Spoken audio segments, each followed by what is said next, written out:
नमस्कार। दैनिक मनोरंजन के इस चैनल पर आपका स्वागत है। जैसे ये हमारा चैनल आपको कभी शॉर्ट्स के माध्यम से, कभी अपने वीडियो के माध्यम से अलग अलग जगह पर अलग अलग चीज़ें दिखाने की, सुनाने की कोशिश करता है। आज हम आपके लिए लेकर आए हैं एक सुंदर सा प्रसंग जो जीवन को जीने के लिए मदद करता है। आज का जो परिवेश है, आज का जो माहौल है, उसके हिसाब से आज जो हमारे यंग बच्चे हैं, नौजवान हैं, या जो अपने जीवन पर फोकस कर रहे हैं, या जो आगे बढ़ने की उन्हें ना एक छोटी छोटी सी चीज़ें भी हट कर जाती, मतलब उन्हें दुखी कर जाती हैं। उन्हें किसी ने कुछ कहा, या वो इमोशनल किसी के साथ अटैच हो गए, किसी के भी साथ अटैच हो सकते हैं। जैसे मैंने आज देखा एक नौजवान जो कि अच्छा पढ़ा लिखा है, अच्छे से बर्ताव करने वाला है, इंटेलिजेंट है, जिसको आप देखोगे तो आप कहोगे भावनात्मक रूप से, शारीरिक रूप से बड़ा बलवान और बड़ा वरिष्ठ है। लेकिन आज जब मैंने उसकी आंखों में आंसू देखे तो मैंने उसको पूछा, क्या हुआ बेटा, क्यों तुम्हारी आंखों में आंसू?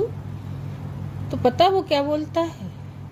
वो बोलता है कि जो अभी ये चंद्रयान गया है, उसमें जो प्रज्ञान रोबोट है, अभी चूंकि उसको स्लीप मोड में डाल दिया गया, तो वो उससे इतना ज़्यादा इमोशनल अटैच हो चुका है कि वो उसके लिए रो रहा कि अब वो क्या करेगा, जबकि वो तो आपको, हमको, सबको पता है एक मशीन है, रोबोट है।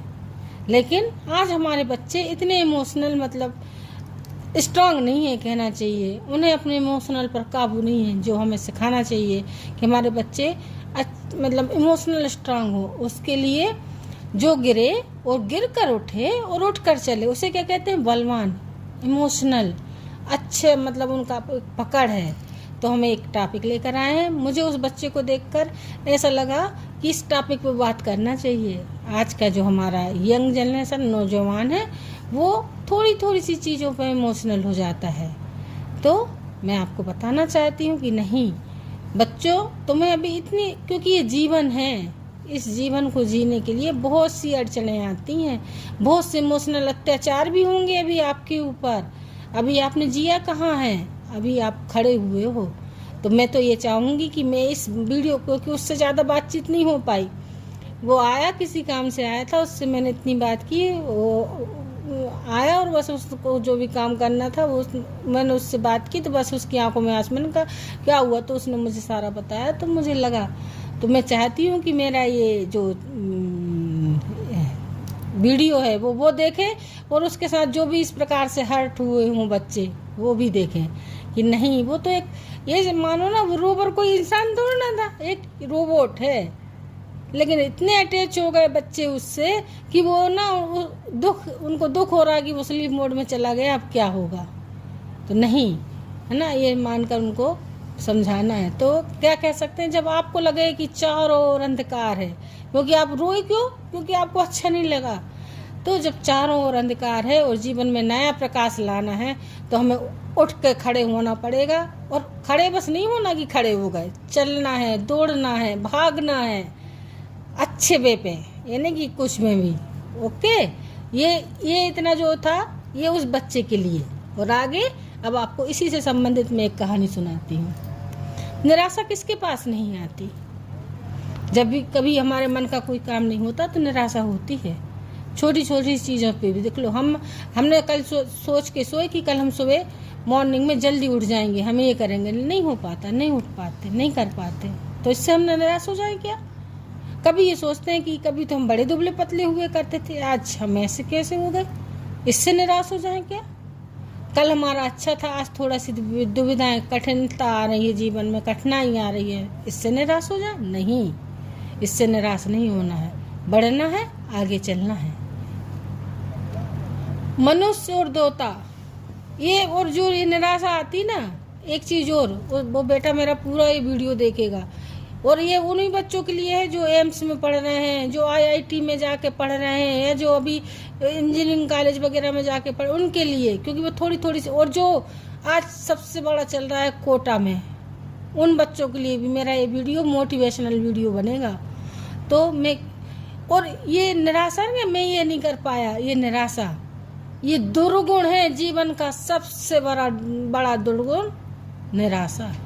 इससे सभी परेशान, मनुष्य भी और देवता भी। और निराशा किसको होती है? जिनका आत्मबल कमजोर है, जिनकी विल पावर कमजोर है, उनको निराशा होती है।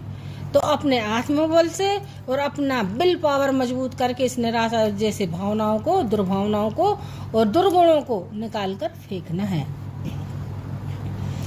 आप जानते हैं भगवान गौतम बुद्ध को, आपने सुना होगा मेरे प्रिय बच्चों, आपने देखा होगा।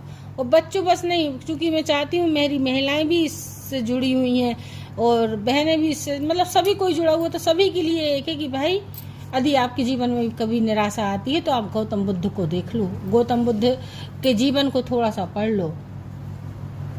क्या था उनका? गौतम बुद्ध ने जीवन के रहस्यों को जानने के लिए तपस्या की और कठोर साधना में लगे हुए। उन्होंने अपने शरीर को भी बहुत कष्ट दिया, खूब चिंतन किया, आत्मज्ञान की प्राप्ति नहीं हुई। आत्मज्ञान की प्राप्ति क्या ऐसे होती है कि आप तपस्या करो, कठिन उस पे रहो, तो आपको ये दिखा रहे हैं कि हम इतना वो है, तो आपको नहीं, आपको आत्मज्ञान ऐसे नहीं होगा। आपको जीवन के रहस्यों का पता कैसे चलेगा? जब आप जीवन में उतरोगे। आप शुरू में हार गए तो आप क्या जानोगे? तो आप जब जीवन में उतरोगे तो आपको जीवन का रहस्य पता चलेगा। तो उन्हें बहुत सारी कठिनाइयां आई, वो परेशान हो गए, सोचने लगे क्या करें। वो अपनी तपस्या साधना करते करते थक गए। अरे इससे तो मुझे कुछ मिल ही नहीं रहा, मैं कैसे जीवन को, रहस्यों को जान पाऊंगा। बहुत ज़्यादा जब उनको कठिनाइयां होने लगी, वो सहन नहीं कर पाए, तो उन्होंने सोचा कि मैं जो मानवता का सुख और समृद्धि, अपने उच्च लक्ष्य को छोड़ता हूँ। देखिए कार्यता का एक जो उन्होंने बोला था, जो कार्य लोग बोल देते ना, इसलिए मैं बच्चों आपको कहना चाहती हूँ एक ये सेंटेंस, उन्हें कठिनाइयों और परेशानियों ने विक्षुब्ध कर दिया। परेशान हो गए कि जीवन में इतनी कठिनाइयाँ, इतनी परेशानियाँ, सोचने लगे क्या करें। वे साधना करते करते जैसे थक गए, पर्वत जैसी ऊंचे आकार वाली परेशानियों से त्रस्त होकर वे हताश हो गए। या यूं कहें, वे अपने कर्तव्य पथ को छोड़कर धराम से आ गिरे। अब मैं और कठिनाइयां सहन नहीं कर सकूंगा। मैं मानवता के सुख और समृद्धि के अपने उच्च लक्ष्य को छोड़ता हूँ। ये कायरता के शब्द उनके मन में लगातार घूम रहे थे। मतलब वो कर रहे थे कि अब मैं नहीं कर सकता, अब मुझसे नहीं होगा। वो एक कायरों जैसा फील करा रहे खुद अपने आप को भी, और जो मतलब अभी तो उनके सिद्धांत पूरे देश में गए नहीं थे, पूरे वर्ल्ड में, क्योंकि वो एकांतिक जीवन व्यतीत कर रहे थे। उन्होंने अपनी तपस्या छोड़कर घर जाने का निश्चय कर लिया। वे सोच रहे थे, अरे इतनी तपस्या करने के बाद भी मुझे कुछ नहीं मिला, ये तो मैंने अपने जीवन का जो कुछ विशेष साल थे यूं ही बर्बाद कर दिए। वे वापस लौटे अपने घर के ओर। जब वह लौट रहे थे तो उनके कदम लड़खड़ाने लगे, उन्हें प्यास लगी। पानी पीने के लिए एक तालाब के किनारे गए। पानी पिया, उनका मन कुछ अच्छा हुआ, उनको आराम लगा, कुछ उन्हें ठंडक का एहसास हुआ और वह अपने आप को थोड़ा सा अच्छा उनको थोड़ा बहुत अपने आप में अच्छा लगने लगा। उन्होंने एक दृश्य देखा सामने कि एक नन्ही सी गिलहरी उस तालाब के पानी में अपनी पूंछ को भिगोती और पानी बाहर छिड़क रही थी। ऐसे जाती, वो पानी पीती, मतलब पानी में जाती, उसके अंदर जाती और अपनी पूंछ से वो पानी पूरे में फैला रही थी। कई बार वो ये काम कर चुकी। वह जल को पूंछ में भिगोती, सूखी धरती पर जाती, पानी को बाहर झाड़ आती। उसने ये बात कई बार की। आपने कभी गिलहरी को देखा होगा वो कैसे करती है? कभी आपने अनुभव किया? जब आप बहुत परेशान हो जाओ ना, जब आप अपने जीवन से ऐसा लगे कि हाय अब मैं क्या करूं, कुछ मत करो, नेचर के पास जाओ, प्रकृति के पास जाओ। जब आप जाओगे नेचर के पास, आपको छोटे छोटे पक्षी पंछी, जो भी चिड़िया, गिलहरी, आप जाके जब उनको आप देखने लगोगे ना, तो आप भूल जाओगे कि आप कहाँ पे खड़े हो, आप उनको देखने में इतने मग्न हो जाओगे। गौतम बुद्ध ने गिलहरी से पूछा, हे गिलहरी, ये तुम क्या कर रही हो? बार बार तालाब के अंदर जाती हो, अपनी पूंछ भिगोती हो और आकर बाहर झाड़ देती हो, ये तुम क्या कर रही हो? गिलहरी ने बोला, इस झील के पानी ने मेरे सारे बच्चों को मार डाला, मैं बदला ले रही हूँ। गिलहरी झील से बदला ले रही थी। कैसे? झील को वो, तो गौतम बुद्ध ने पूछा, कैसे बदला ले रही हो तुम इस झील से?